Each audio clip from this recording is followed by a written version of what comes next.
internaute il y a Tindika télévision ndenge tout message pour ya pe pour informer le collègue la vision makambo etali politique ya mboka na biso fidèle internaute ozali na mwana mboka pasteur Ali ya UDPS o mo message toujours ko yamba na beta unité la bino pona ko sola pona ko la bino pe ko sala bino banalise ya mboka na biso na ko bosa te mabosa na parti de l'air fait kisombe monde luka Lucas da de la 4 salombre na ko pesa mbote directement na invité la mbote mwana mboka pasteur Ali mbote mama Sephora sango ni papa na mai te toza malamu mama toi bien makashi pasteur Ali tomoni Caleb Mutondo anzimi ko se présenter devant la justice et que procès na et ça en public donc le 14 au moins intervention pour affaire au état du Caleb. Ok, bonjour Nabatutu Balandaka, pasteur Ali mwana 12 ans na Tindika. Boza ebele bayina pesa bino bakombo. Na tanga bakombo na bino ezate na peska en général onyo subalinga ka pasteur mwana Ali mwana 12 ans. Ya ngwana na pesa réponse na mutuna mama Sephora pesi ya Caleb Mutondo. Caleb Mutondo asha yebi ke aza condamné ba ko condamné ye. Ata lobby ata bimi ba ko condamné pona ni na laksina mabe soki bafundi yo ou bien l'état atteint l'invitation ya liboso faut que ndeko ndima ko se présenter tango ko se présenter l'état kotala alobi ke oui azamwa na butosi aye ko ndima ba ko zwana d'identité papa ba yebisi mwana mai kende ko vanda jour tel yaka ko ndima l'état okoyaka mbala mo l'état kangi wa chiombele akati mutute l'état azamu bikisi l'état pe azamu mobomi l'état azamu bikisi l'état pe akangaka yango wana lelo Caleb Mutondo amisaleli déjà mabe po makambo ebimi ebele bana na ye balobi nanu mukolo papa batindila ki e manda yango abunga kiti lelo me bana bayebi makambo papa na bango azalaki kosala après ça toyeko yoka ba avocat na ye balobi o Caleb Mutondo alobi boye ba retirer plainte oyo bafundaki ye abima nde bato bafundaki ye bazaka ba Congolais lokola ba Frank Diongo ba Muyambo ba Diomi Ndongala ba Jekoko Mulumba na bato musu ba peuple oyo azaka ko torturer nde bafundaki ye bango pe balobi ya mutu ye Caleb before asala nini abima siko Caleb jusqu'alors ya batami azomona na te akomi ba maître avocat ba samba pona ye ba maître avocat pe tozo kamwa ba maître avocat ba juriste mobimba bozo koma lukula ba professeur oyo ba fond conseiller ya Kabila maître avocat azalaka soki ba fundi mutu po maître avocat ke de ko se présenter au moins mutu wana azala na voyage mais mutu aza sur place abatami yo zo ke de ko zoyer intervention ozokende kolobo ba retirer plainte abima c'est-à-dire yo komi l'état o komi ko intimider l'état o komi ko commander l'état c'est pourquoi biso loba ke Caleb Mutondo face à la nini abima isoki lelo Caleb Mutondo alobi ke alingi audience publique biso tokoboya te soki alobi ke audience à huis clos biso tokoboya te mais souci na biso ba pasteur Ali mwana 12 ans ezali ke elongi ya Caleb Mutondo esala nini emonana abima tomone sika yazali puisque maître avocat akokende kondimila yo bien ko samba mutu ango amona na kate siko to kondima ndenge nini il faut mutu aya mbala mibale nde ba maître avocat baya ko intervenir mais lukula mutu amona nite abata miso azana sambeto soki azana sa mai bino bozo kende ko samba siko l'état na biso ou bien justice ya état de droit bakomi bazoba bakende ko samba na ba maître avocat samba mona mutu basambaka dans les vies de boy wana eza kosakana na justice ya Fati Beton na ba maître avocat bakeba na biloko bango bazosala babimisa client na bango tomona ye nde ba intervention eya Moi, bon, tout le monde pas affrontement entre armées congolaises, na ba ADF ici au Salama, j'ai dû passer. Donc le 14 au moins intervention parce que tout le monde affrontement ils ont dit toujours qu'on continue au Salama. Moi, on va passer. Oui, intervention il y a biso ezali mais bandongolo miso ba yini ya président Félix Tshisekedi Tshilombo baza ebele basilité tokozala 100% ba ennemi bakozala ta 10% yango wana nde bazo meka kaka mais soki bazalaki na miso mbele bamonaki mais baza na miso te ah oui soki bazala matoyi bazo yoka te bazo continuer koboma yango wana phare de CP alalité ozomona azo kotelaka bango azo kotela ti akosilisa bango nyonso moto akosilisa l'état azalaka te tozalaki na mutu moko boxer bakotinda jipe ya la police liboso abeti bango nyonso atindi ya mibale abeti ya misato sikoyo beta di jipe totala makasi na yo yango wana omoni na miniti oyo FARDC aza makasi ya koloba te lokula bango bazoya biso pe tozo toasime ya FARDC tozo ka kotindika bakokufa ti bakosila bango nyonso bakotikila Tshilombo place baadef bakotikila Tshilombo place akosala musala baadef wana bakosila ti bakosila bazalaki ebele lelo batikali muke so tali pe baluchao o biso oyo o boyi na boyi lelo bakangi munoko na lobi boyi Tshilombo aza mobali aza mwasi te ndenge Olive Lemba alobaki mobali na nga aza soda a civilité biso pe tolobi boyi ba FDLR wana ba FDC wana bayeba ke Tshilombo azali mobali ADF ADF wana bayeba ke baza bakombo ebele ba M23 MDLR baza ebele mais baza bapuku ya mike devant peuple congolais devant Tshilombo bakosila bango nyonso toyebisaka bato solo ngai mutu na zolo Tshilombo papa naza koteka fumbwa te papa naza koteka mapa te papa naza kosala politique Tshilombo pe atikala koteka ata kwanga te ata makaya ateka te aza kosala kaka politique yango ba FDLR bakosila bakotikela Tshilombo mais na bato bazotindika bango bazotindika te bakolemba omoni l'état basoda na bapolisier bazaka lokula matite osilisi oyo peloton bamusu baye osilisi oyo bamusu baye osilisi oyo suka bokosala nini bokokima bokosila yango wana bazokufa lokola mbinzo Tshilombo pe azalaka na pouvoir. Fidèle internaute, vous constatez que vous allez toujours Moussala vu que devant est dans le toujours qu'on a confirmé malgré nous les alliés communautaires mais ça toujours wana et si qu'on te a kokundole la bino to ko la bino basango na commence la tête divine buba ça fait déjà moins après les alliés yo ma copine donc fidèle internaute pasteur Ali to moni sous pétition contre Godé Boy donc le canton de moi maloba par rapport à pétition au on a pasteur Godé Boy. Oui, maman Sephora, il y a biso eza vérité polele. Biso tolobaka boye. Oui, atanga mwana 12 ans nazali apa na Félix Tshilombo président. Mais soki nazo landa lokolo na yete bakobwaka nga libanda. Soki na landi vision chef de l'état te na kozala libanda. Soki na landi peuple congolais te na kozala libanda. Godé Boy, bato bazo boya ye baza ba député o baponaki ye. Au contraire bamoni gazo sala bosenga ya présidente yango wana babwaki basali pétition mais sikoyo ata ndenge basali pétition tami ya suka ezali epa ya président Félix nde aza na signature ya suka ngana ko loba ke Godé Boy asali mabe nzoka asali malamu na ko loba Godé Boy asali malamu mais asali mabe sikoyo tozotala pétition o basali wana ba député nde basali tokoyeba ekosuka ndenge ni puisque mutu aza na signature azali président Félix nde ayebi ke Godé Boy asali mabe kwa ya mbala oyo ezala gouverneur ezala ministre bazolenga omonika lebe nde bakimina numbi wana bazolenga justice ya mikolo oyo pa moyen wokolia vungule yango wana Godé Boy bango moko bamonike esimbi te tokozela justice puisque likambo wana ekota na justice avant balungola Godé Boy il faut liste ekende pa ya premier ministre na mokonzi ya mboka eko bandela gouverneur mokonzi ya mboka na premier ministre basigné soyo basigné Godé Boy libanda yango wana na mukuse mwana mboka toyoki pe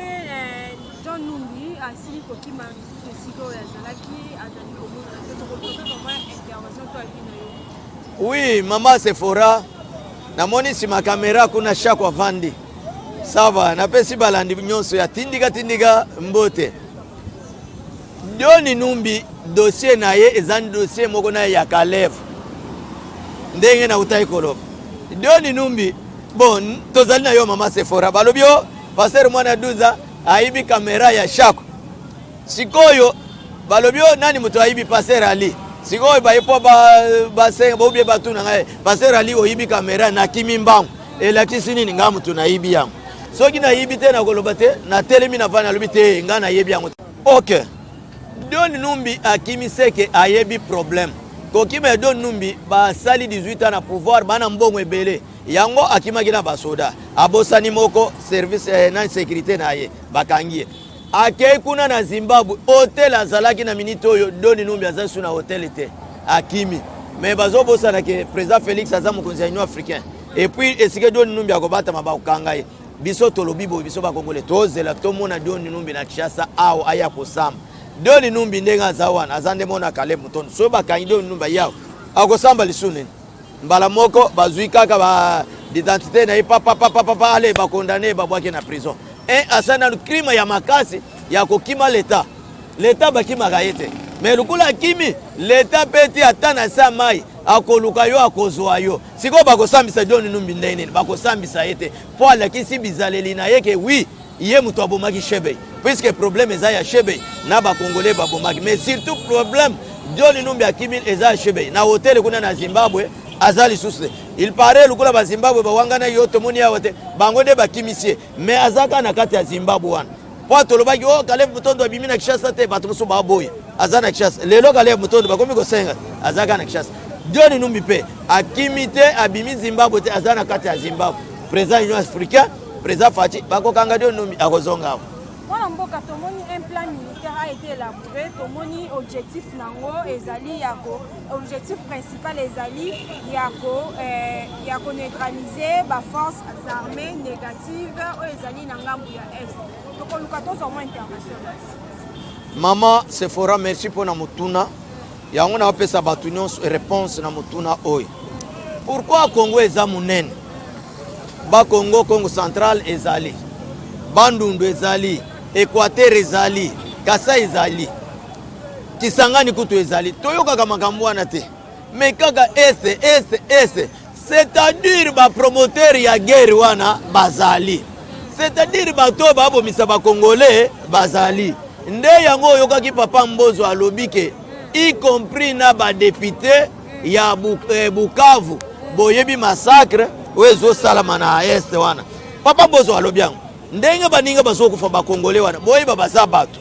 yango wana mukunzi ya mboka alobali lobokala alobaka ke mutu na ngai na kozalaka na est na kovandaka na est c'est pourquoi ozomona mukunzi président Félix azobunda na makanisi kotindaka basoda kuna pona ko neutraliser batu wana soit kokanga bango baya na ndolo awa soit kokimisa bango nde ozomona masolo ezobeta makuna suka este ekozwa kimia mais ekozwa kimia na sensi nini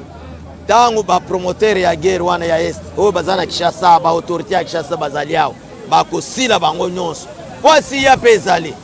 service de renseignement ezali suka bakoyeba mama Sephora nde muto aramba ya kabiloko ya kolia yango wana bakokanga yo yango wana mundi président pe alimbite atindi basoda ba désarmer ka batwana bakanga ka batwana wana massacre wana esile so yoki président zo tinda ba soda pona ko neutraliser ezali pambate azo yoka pasi ya makila ya ba Congolais wana bazo boma jour au jour il faut makambo wana esala nini esila yango wana tomoni procès aussi mukeni en fait tomoni madame Karine Lokeso asili kozala vient d'être placée sous mandat d'arrêt pour la violence na meurtre pour na liwa ya aussi mukeni to kolokato zo intervention na yo pasteur. Merci maman Sephora wana yo bengi madame Karine période wana azaki madame te azalaki homme azalaki mobali Karine amichaki mobali alobaki Kabila seko Kabila nde nzambe bango nde ba Yesu bango nde ba disciple ya Kabila balobaki Kabila seko akolungwa na Congo te akokoma empereur akokoma roi bayebaki te un jour Kabila akotika Congo po bazalaka wate soki bazala babosani ou bien bayebi na 9h Mobutu akima Kinshasa azo matana ndili na pepu azo nommé général Lukulia na kati avion yake yango wana Karine bayebaki biloko wana te po bayaki koya soki baza na Kinshasa mbele bayebaki Karine pona ngai na sina loba Karine mama Sephora ndengo zalio soki okufia mama na ngai tokomona yo lisusu te o tokende omona na lola nani akosi yo bongo o tokende okutana na mapata nani ayebisi yo bongo o mama Sephora akufi tozela koya ya Yesu biso nyonso na baweto kolamuka tokende okutana lisusu na nzoto lukuta mama Sephora so kufi histoire esili lukula musunya ntabatole mikuwa babwaki esili okotikala komona na lisusu te mais Karine asali eloko ezalaka te aboma Rossi Mukendi abebisi levi na mokili Rossi Mukendi akobotama lisusu ta abebisi levi na tongo mwana bato epui atangaki makasi azalaki na bavision na ye ya kobokola bana na ye soit kosunga libota na ye papa na ye na mama na ye kalikile Rossi Mukendi akufi atiki papa na mama baza vivant. Quel souci nani mutu abete masasi Karine lelo Karine akanisi tango abomi libata ata libata kolo libata sako lela libata na ngai bungi bayibi mais lelo makila ya mutu ebeti Kabila ye wana vandi na Lubumbashi aya kolobela Karine tozolo babalandi tindika boye bango Karine balatisi ye déjà teni ya bato ya boloko eza na nzoto na ye na minute oyo mpo na liwa ya Rossi Mukendi balobi na 20 ans mais bato basenga 40 ans akosuka wapi esili mpo na ye marqué azali prisonnier en vie mais prisonnier en vie ezali pe mort vivant mpo na biso oui mpo baactivité okosala te ndenge oza kosakana okomona yango te 20 ans. Est-ce que ça a 2 jours? Attends 2 jours sokolel. On a zoebisa bino Karine azana ndolo. Ye achaki misapina moto alobina kokima te. Kaleve na dio numbi bakimi mengai na kozalawa seko Karine. Bakosala ngai loko te na kosamba na kolonga na kobima. Awa lati teni ya bato boloko. Na lobi bien na lingala alati teni bato boloko. Karine azana ndolo déjà 20 ans. Oyo ba signé nanu mais bakokatela ye 40 ans na 40 ans on est kozala 10 ans auto benga 10 ans travaux forcés comme magabanyei ko pepa babilo ya dal ko sala boy na ko sala Karine na minito azana prison ndolo pona liwa ya Rossi Mukendi elonga eye na ngambo ya famille ya Rossi Mukendi. Fidèle internaute vraiment okoma na suka émission na biso pasteur Ali to koluka to za mwa biloba suka pona sujet oyo to moni ba destitué gouverneur Mawe Jamuteba oyo azali ya Kasai Oriental mais to moni pe azali mutu ajuteliaka 100% parti présidentiel UDPS to koluka to za mwa liloba na yo enfin que to chuter. OK, merci maman Sephora. Yango na yebisaka bato ebele président Félix alandi bizaleli ya papa na ye bafinganga yo pourquoi olobi ono di père et du fils. Oui lelo bato ebele bazali koloba o IDPS ezali ya baluba te IDPS ya baluba te IDPS ya bikolo nyonso lungula ide na yo bien makanisi IDPS ya baluba Maweja Jean Junes Mukeba a contribué makasi na makambo etala parti ya IDPS et puis aza muto IDPS ya kala abundi trop akimi pe bambango ameli bagaze ateki mapango na ipona ko soutenir IDPS apesi bambongo na ye a contribué o na ko lobate melelo Maweja Duna abimi gouverneur ba voter na ba député le seul gouverneur ya IDPS tozana ngo c'est Jean Maweja Duna na Mbushimai mais eloko nini ba député ba kotisili émotion ou bien pétition kozanga koyoka mutu makasi matoyi mangongi teti azoyeka ba conseiller te azoyeka mutu aloba te yango wa.